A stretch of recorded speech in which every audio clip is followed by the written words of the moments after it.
I'm Tom McMillan. Join me as I interview professional sports people on their journeys making it pro. I'm on a mission to explore the mental strength and dedication required to make it in professional sport. If you like what I'm doing, please remember to like, subscribe, and leave a comment below. Hope you enjoy the episode. Right, John, welcome and thanks very much for your time. I appreciate you coming on to Making It Pro with me. Pleasure. Brill. Right, what I'll do, I'll just fire straight in. I'll get on to the first question. So, what would be your earliest snooker memory? My earliest snooker memory, I think when I was about 8 or 9, my father, who used to love playing snooker, he bought me a little 4-foot by 2-foot table, which we used to put on the dining room table. And that's how I first started playing, yeah. So, probably about, 7 or 8, 4-foot 2 table. And did you have an instant love for it then? Just took He to it? thought I did, yeah. I mean, people would come around and said, "Oh, he's going to be a champion." I don't know, but it was just, I'd never seen him play, but I mean, from an early age, we used to have an airing rack in the kitchen in Salford. And my mother, rather than unwind it every time she wanted some clothes off it, would use an old cue. So obviously, I had a cue in my hand from the age of about 3. Oh, brilliant. Yeah. Brilliant. And what, I mean, obviously in the days, different to now where snooker's on, it's easily accessible for a young person to watch it. But did you get much opportunity to watch snooker in the days? No. The only memory I have of watching snooker, I think Joe Davis occasionally would play on grandstand. Yeah. Used to be on for about half an hour, 40 minutes. That was my only inkling. But I was lucky from the point of view that they had a snooker club in Salford, about a 5-minute walk away. But my father, and I think a lot of people at that time, they frowned on snooker clubs, thought they were dens of iniquity and this, that, and the other, which they might well have been. But that was the problem with playing at an early age. And I remember I went in when I was 12 to the snooker club, and I got home a bit late one night, and my father wasn't best pleased, so I was barred from going until I left school at 15. So. It was a different attitude to the game then than it is now. And were you still playing on the wee table that you had throughout that time? Yeah, until I went in the snooker club and played on the bigger table, yeah. But I think we got up then to a 6-foot by 4-foot, and then we'd put that in what we call the parlour or the front room, on another table, So, but I mean, I always loved just hitting the balls and the sound of them. It was just music to my ears. Yeah. And then once you started getting about the club, how did it change for you then? The opportunity to play. Well, I left school at 15. I hadn't played snooker in the snooker club, Small Street Billiard Hall, as they called them then. Yeah. And I'd started work in this steel company in Trafford Park, and somebody said, "Oh, you should go to night school and get some qualification." I always say that when I was a kid, we used to think a GCSE was an electrical appliance. We didn't really have any idea of what all these things were. Yeah. So I went to night school to enroll in night school, and because I didn't have a GCSE in maths or something like that, I couldn't take these courses. And on the way home, I called in the snooker club or the billiard hall. Yeah. And that was in the October. And the following April, I was the boys' champion of Great Britain, under 16s. Oh, man. So it was there, and it just needed me to find my vocation, if you like. Yeah. And that's how quickly it happened. Did you recognise personally that early, John, that you thought, obviously when you win an event of that magnitude at that age, you can see that you're talented. But well, it was the manager of the snooker club who'd come in then, and he was a top amateur, Stan Holden. Yeah. His name was. He passed away last year, unfortunately.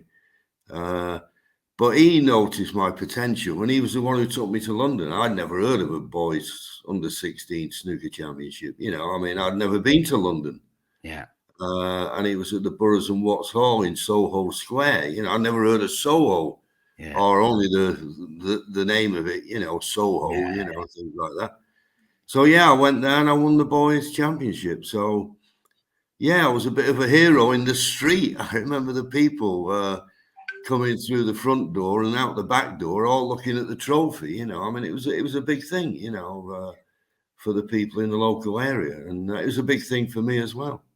And would you realise there and then that there was a living to be made in snooker? No, again, no, it's different times for not now. at all. Not at all. I went on the next year. I lost in the semi-final of the under-19s. The year after, I won the under-19s. But there was no money in the game. Yeah. And I didn't turn professional until I was 30. Yeah. So was that I seen in record, John? I mean, it talks about that. I think you'd went professional in 76, but in 73, 74, you had won 50 quid. And obviously, like I was born then. I know that 50 quid then was a darn sight different to what 50 quid holds value to now. But even for your parents' perspective, you say about your dad when you were 12 there, but how did they feel about you as you started to become more successful? Did their attitude, were they supportive of you playing snooker? Well, as I say, I mean, I never didn't turn professional until I was 30. My father had passed away by then. Yeah. No, it was never on the agenda because I always had a job, I always had a job and I was working. So the thought of turning professional at that time, I mean, the doors were starting to open a bit more because Ray Reid and John Spencer were turning professional because it was a closed shop, but I understood why, because there wasn't a lot of money to go around. The only thing that was regular on the television at the time was Pot Black. We started in the late 60s. 72 was a big year, I think, for the game of snooker. And that's when Alex Higgins appeared. And, just added that little sprinkle of stardust on the game, made people want to watch it, made it exciting. And that was really then people were starting to turn professional. I mean, Willie Thorne, who sadly is no longer with us, one of my great pals. I mean, he was offered a spot in Pot Black, but he had to turn professional, because he thought good-looking lad. He had hair at the time, But no, so that was it. And Willie being a great pal, we played a lot as amateurs, and then Terry Griffiths, Doug Mountjoy, we were all sort of doing well in the amateur game, and the professional game, as I say, mainly due to Higgins, but I wouldn't exclude Ray Reardon and John Spencer, who broke the barrier, if you like. So it was a natural progression in 1976 that I turned professional. Of course, the first year at the Crucible was 77. So then it was all starting to build up and become a popular game that it and obviously sponsors and stuff. I mean, it was, at the time, it was obviously a lot of cigarette brands were sponsors and wearing motor racing and stuff. But see, although that was, it's such an individual sport, you look at, I know with football, if you could have a bad game, but if the guy to the right of you and the guy in the front of you is having a decent game, they can carry you. Although it's an individual sport, it sounds there like there was a sort of camaraderie or a collectiveness for you all to move at the same time. Did it feel like that, or did you feel intimidated? I think it did, and I think the main reason for that was I think we realised that we were trying to sell the game. We were trying to make the game watchable. Higgins has certainly done that. And I think it was the onus then was on us. Might not have been in the way you run around the table like Alex or something like that, but share a joke with the crowd. You've seen incidents of Ray Reardon at the Crucible, having a joke with someone on the front row. We were in the business of entertainment, and I think that's one of the great things about the game that it's given the people over the last 50 years. Is the fact that you can entertain the people and you can have a bit of fun with them and make the game interesting in that way, you know. I mean, I know all the players today, they get one chance, they clear up and all that, you know, but you need another side of the game, you know, to make it watchable. I mean, I think as well, and obviously for a personal perspective, I remember all those days, and you had like the sort of characters of the players, Steady Eddie, and you knew it. You know, Alex Higgins brought that flair and the people's champion, and but also I think from an entertainment point, that was obvious in yourself. You know, you look at, I think it was the '81 Worlds, and you did all the impersonations in the interval, and people always enjoyed. I think, you know, obviously you had your own success in winning the '79 the UK Championships and other events that you'd go to finals in. But there was, I mean, I know from, I've loved snooker all through that era, the sort of influence you had in making it a fun activity, you know, for the audience in the crowd and for the people sat at home. And that was so crucial to get snooker onto TV, I would have thought. Oh, absolutely. And of course, in those days, I remember when I first turned professional in 1976, there was two tournaments. There was the World Championship and an invitation, which was the Benson Hedges, another tobacco thing. But then my first job was doing the holiday camps. Yeah. That used to be a bonus if you could get a holiday camp circuit for the summer. Yeah. And of course, you're playing at the holiday camps. The tables aren't very good. So you had to learn how to entertain people, you know, with the trick shots and everything else. So that was part of your upbringing, if you like, to make the game entertaining. And as I say, I think that's what resonated with the viewing public. And see, as that started to gain interest and gain momentum, and then tournaments, you know, you look at now, like for instance, going to the Worlds, I think it's 64 set out to try and get to the sort of, you know, latter, or the beginnings of the latter stages. But how many professionals would have been on tour at that time? You know, when you had like yourselves that you've mentioned, Dennis Taylor, Cliff Thorburn. Yeah. I'm not absolutely certain, but I know when I turned professional that it was going to be very difficult because at the time they had 16 players at the Crucible, guaranteed seeded through. Yeah. So there was two places left. And contesting those two places were the likes of Willie Thorne, Doug Mountjoy, Terry Griffiths, myself, Patsy Fagan. I mean, it was a ridiculous state of affairs. Yeah. And the guy who ran the snooker club in Salford at the time, Jeff Lomas, he said, "You want to call an extraordinary general meeting here? This is totally unfair." Yeah. And which is that what we did. At the time, they called it Virgo's Rebels. It wasn't my idea; it was his idea. But nobody knew Jeff, and everyone knew my name. Yeah. And we got it changed. Yeah. And then after the '79 World Championship, they were then thinking how many should be seeded at the Crucible. And as I say, at the time, it was still 16 that started at the Crucible. It's increased now to 32.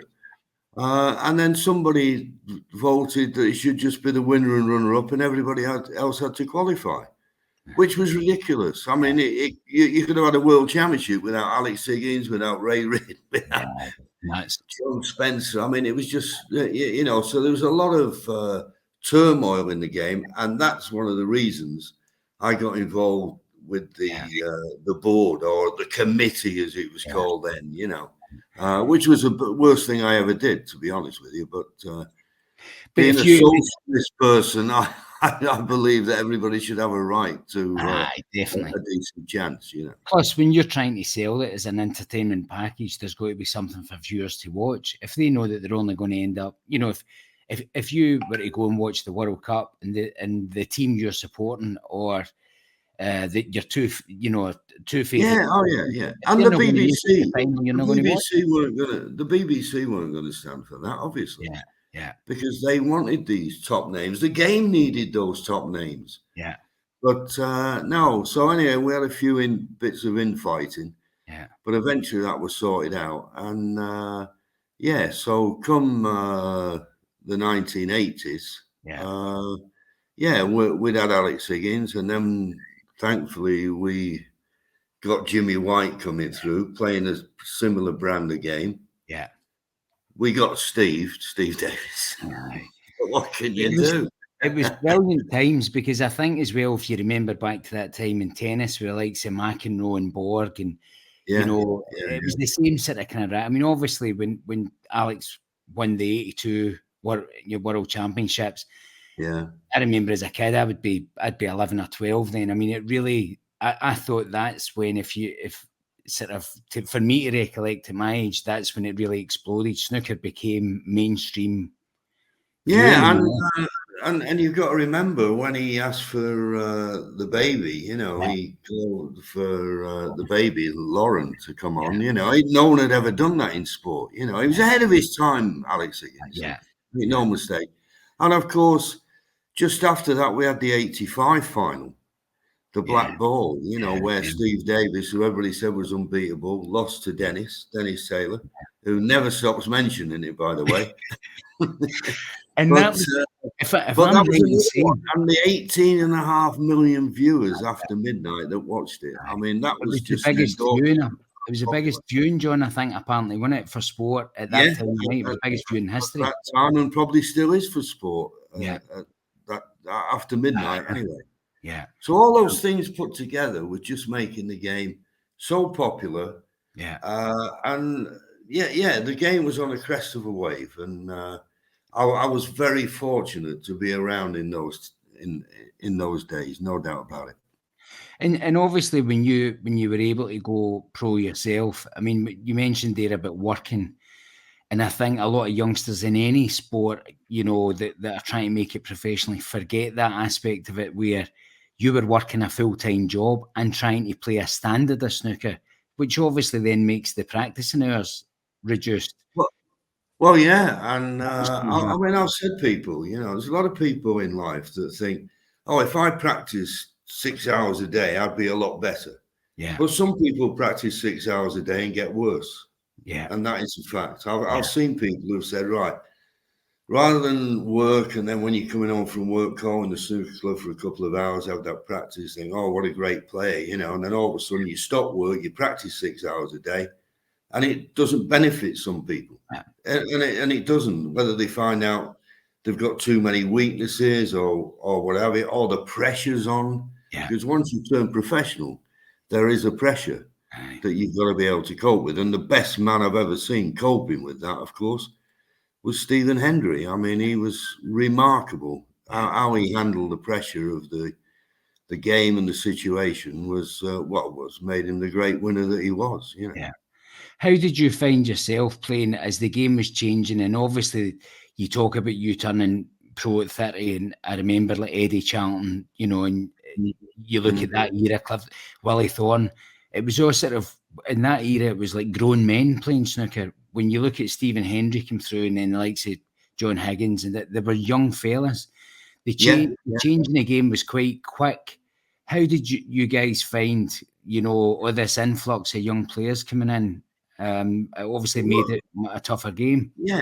Well, I noticed it almost immediately when Steve Davis came on the scene. Yeah, I mean, there was a culture, and let's not beat around the bush. As I say, there was only 2 tournaments when I turned professional, so mainly it was exhibition work if you could get it. yeah, Uh, and then when you'd finish, you'd go to a nightclub or you'd go for a late night meal. Mainly an Indian because they were yeah, the only ones open at that time of night. Whereas Steve Davis was the ultimate professional. yeah, Uh, if you got beat in a tournament, well, there wasn't many tournaments, say at the World Championship, yeah. I mean, you'd be in the bar. Steve Davis would be upstairs in his room playing on a Space Invader that Barry Hearn installed for it. I mean, just a different. Aye, So, in other words, you've got a proper professional treating the game with respect. yeah, I always remember Ray Reardon when he beat Eddie Charlton once in the semi-final of the World at probably 1978, I think it was, or yeah, 78. And he was behind against Charlton, and David Vine said, well, what do you owe to the turnaround? He said, I was going to bed early at night. He said, And then when I got behind, I thought, well, I'll stay up tonight and have a few gin and tonics. I did, and look how I played today. You know, now you wouldn't say that today. Yeah. But as I say, that was the type of people.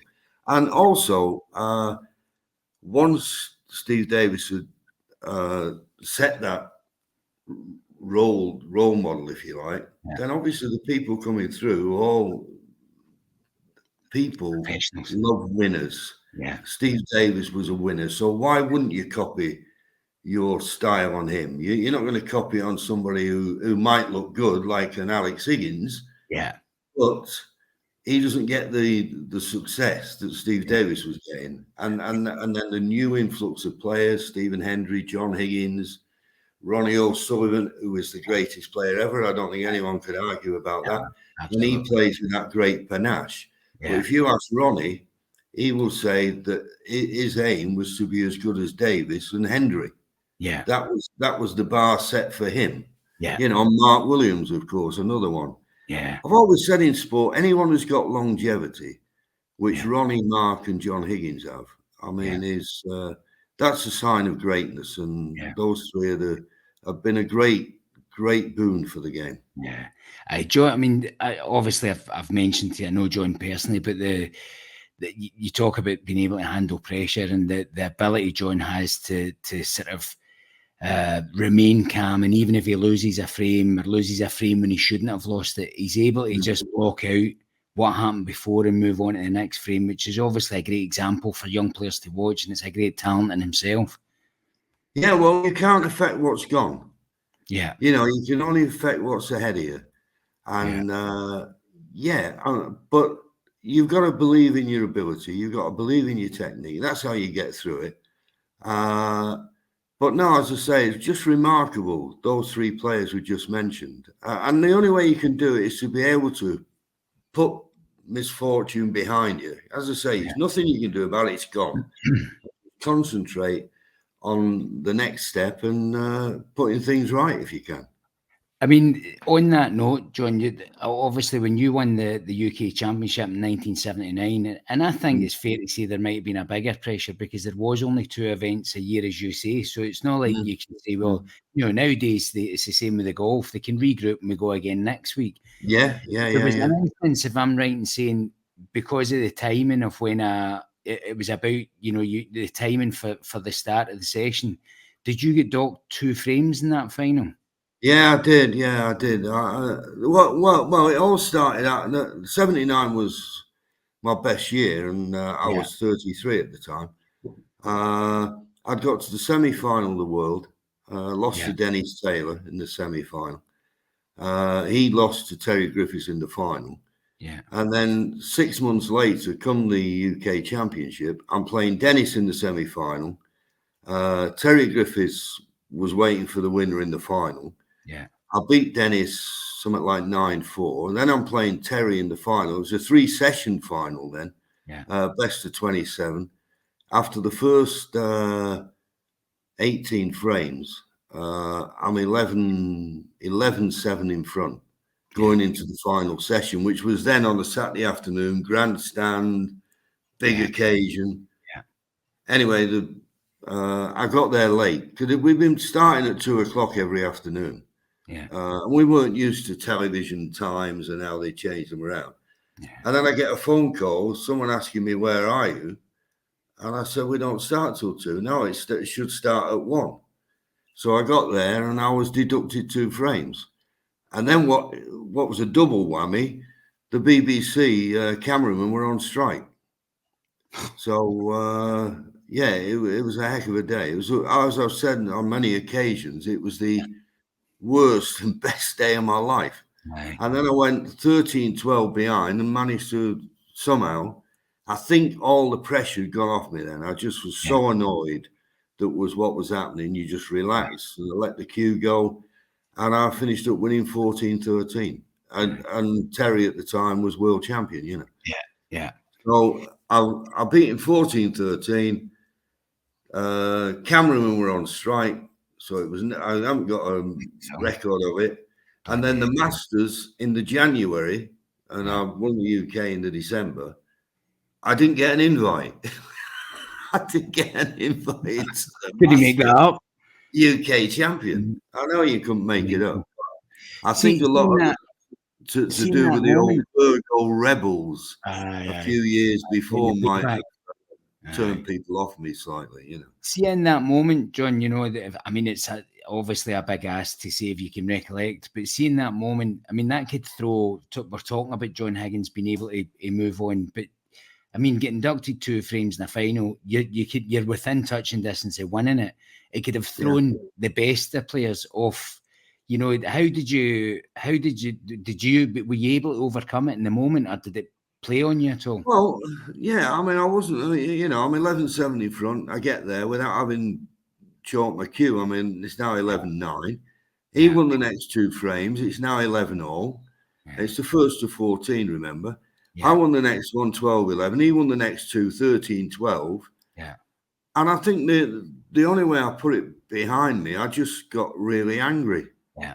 And sort of a devil may care. Well, this is my form or whatever. All the negative things just went completely out of my mind.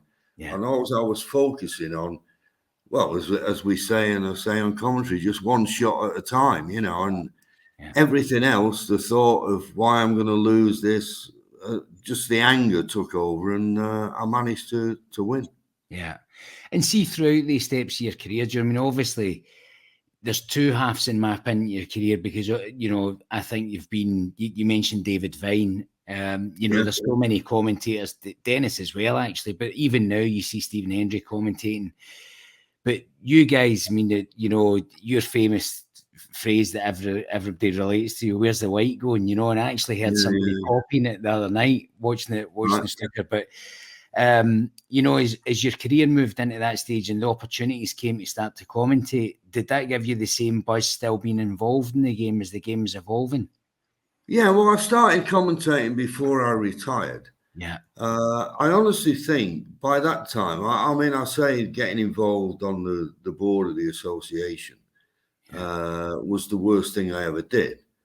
But I also believe, if I'm being honest, that was the only reason I was invited to do a bit of commentary, bit of punditry at the time, working with, because then in those days they had a commentator, which you'd say would be Ted Lowe or Clive Everton, and then a summariser, which is the pundit's point of view.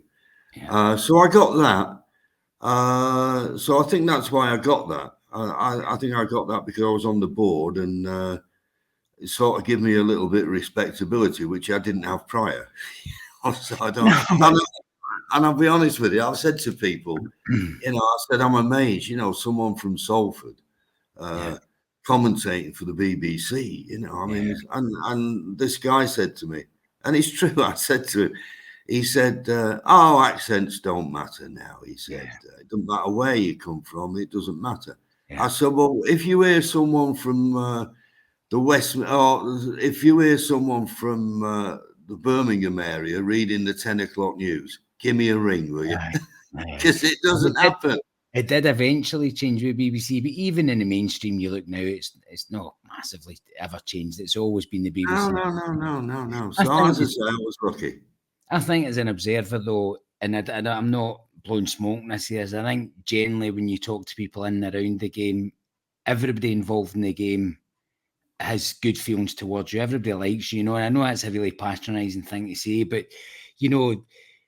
the fans of the game enjoy you commentating. I remember you playing. I remember you doing the impersonations and I think also you can, when you think of some of the players that you came through with, my fondness, and we never even mentioned Tony Mayo. Tony Mayo was a great Tony player. Mayo, yeah. So many, Kurt Stevens and a lot of Cliff Thorburn, and they were all characters. Big Bill Werbenhoek, great character.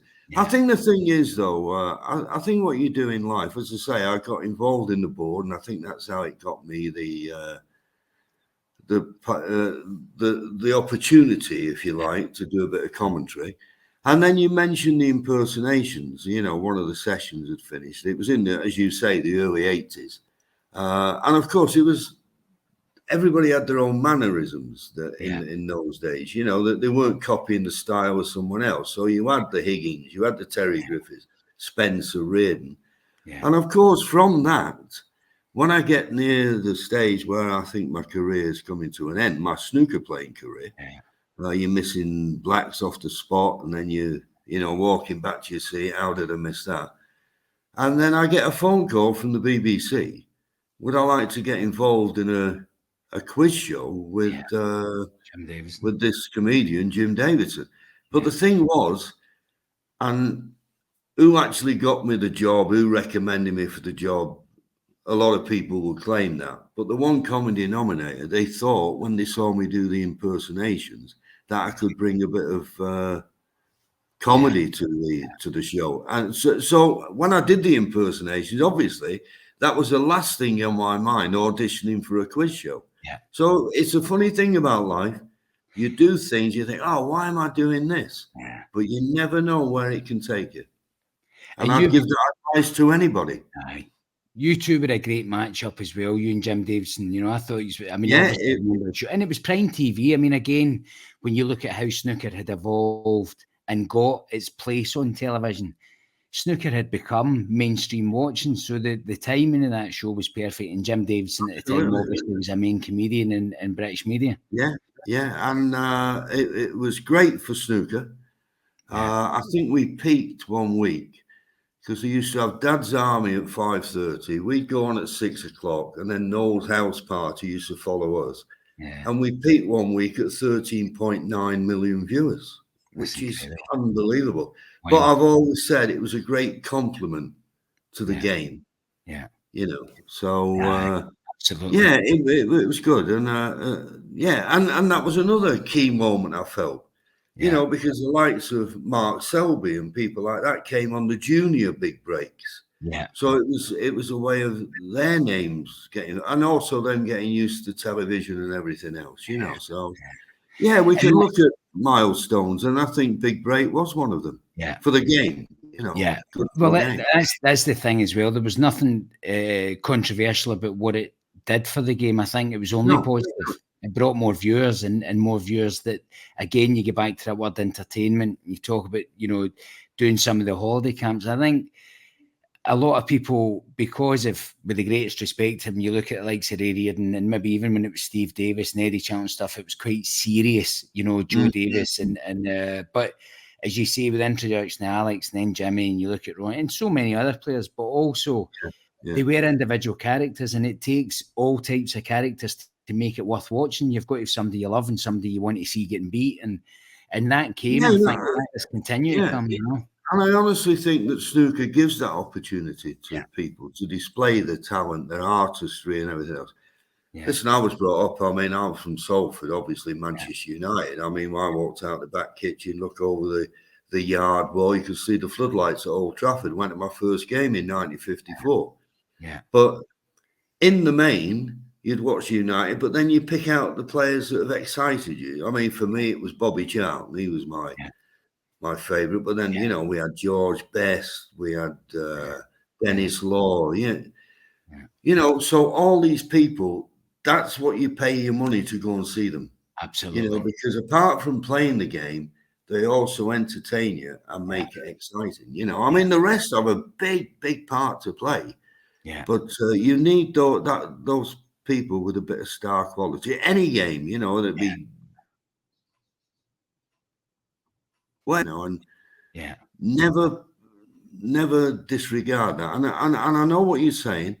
You get young people, they start to play a game, they look at the winners, as I said earlier, like Steve Davis, and you copy that technique.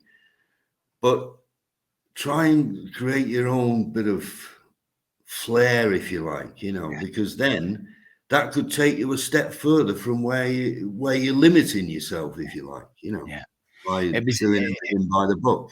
I mean, when you were talking about the gin and tonics earlier, the one that came into my head, which sadly lost way too young, was Paul Hunter. When he got interviewed and said, "What did you change when he came into the last session?" You know, and I think even in snooker, I mean, it's such a respectful sport. I always like the way the fans treat the they will have a favourite like Ronnie, but they'll never be disrespectful to the opponent. And that's one of the things that it engages the fans. And it takes characters such as you were yourself and different players. And see, as you were coming through that, John, like the outside influences, as far as, I know that my own son's trying to make it a professional football at the minute, but you can see that some mates who might go off the rails and they try and drag you off the rails with them. Were you able to sort of, focus on your career throughout? Was there any influences that you mentioned the managers at Salford Snooker Club, the help they were? Did you get good support while you were trying to make it? Yeah, I mean, it's I've been distracted over the years, and you can look back and you can regret it. Yeah. I temper that by looking where I am now and think I was very fortunate to have the career I did. Yeah. I mean, we can all be wise after the event. We can all say, I shouldn't have done this, I shouldn't have done that. Yeah. But as I say, there's certain things you do in life which benefit you later on. But you just got to try and keep yourself grounded. Yeah. And it's difficult to do. And I would imagine, and I'm not a great person with social media and this, that, and the other. But now, I mean, we've all said things, like when I said in the UK, I got angry, I wouldn't have liked to have gone on Twitter at the time and vented my feelings or something like that. Yeah. Whereas those things are there for young people today, which is, would be very worrying. And they never go away, John, with social media. When a No. never So goes as I away. say, I'm pleased with the era I was brought up in. Yeah, I've made mistakes. I've got regrets. Yeah. But there's not many people who haven't. And as I say, I'm just fortunate to be here now. And and a bit like you, enjoying the sun in Spain. Definitely. And just as we sort of get to winding down, what, if you were looking at, if any young player was coming to you now and saying, and had the talent, obviously, I'd like to try and make my way in snooker, what would you be saying to them? Well, I always say, and I mean, I had the manager in the Salford Snooker Club who taught me how to screw back and all all the different types of shot. Yeah. But watch people play.